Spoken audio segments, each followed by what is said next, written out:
Picture this. You've spent the last 30-something years in the same house. You raised kids in it, maybe hosted 100 holiday dinners in it, definitely argued about whose turn it was to clean the gutters. And now the kids are gone. Your partner and you rattle around in it like two peas in a very large, very drafty can. And every month the mortgage or the property tax or the heating bill reminds you that you're paying for rooms you don't even walk into anymore. So the idea starts to form.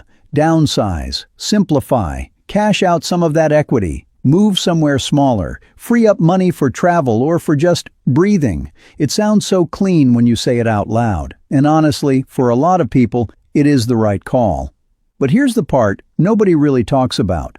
The part that comes after the decision. The part where things go sideways in ways that felt totally invisible at the time. My name is Ryan, and I spend probably too much time thinking about money, specifically about the gap between what people plan and what actually happens to them financially.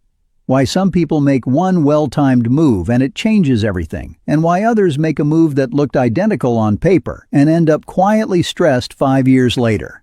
Retirement transitions are one of the places where that gap is widest. And downsizing sits right at the center of it.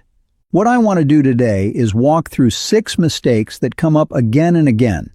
Not the obvious stuff, not don't forget to get a home inspection, but the deeper, subtler things that retirees look back on and wish someone had pulled them aside to talk about before they signed anything. If you're thinking about downsizing, or you're already in the middle of it, some of this might feel a little uncomfortable. That's probably a good sign.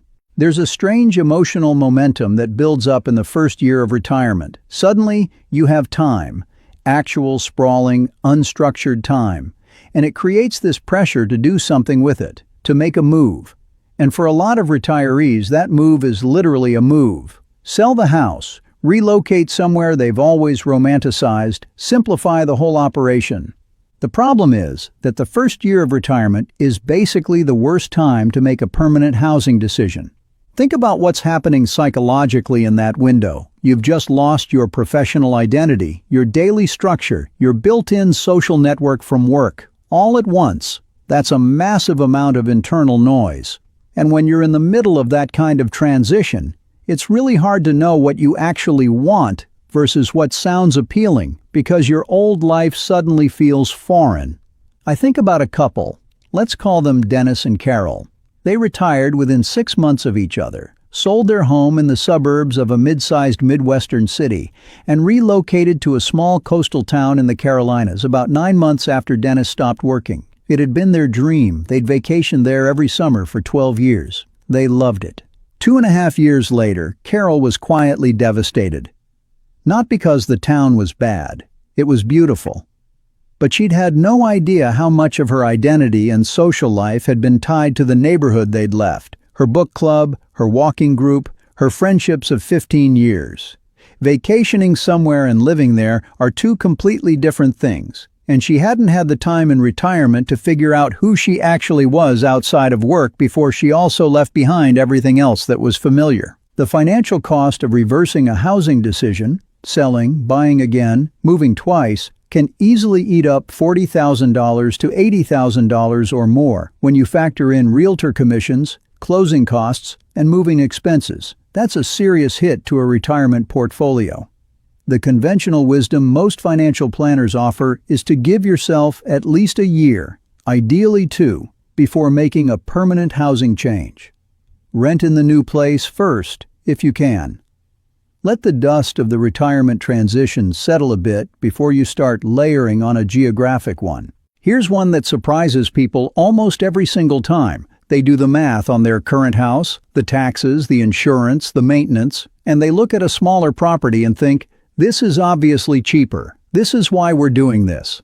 And then they move in, and the numbers don't quite behave the way they expected. There are a few reasons this happens. One is that smaller doesn't always mean cheaper to maintain.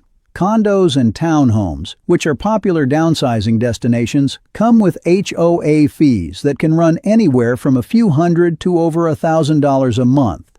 And those fees tend to go up over time, not down.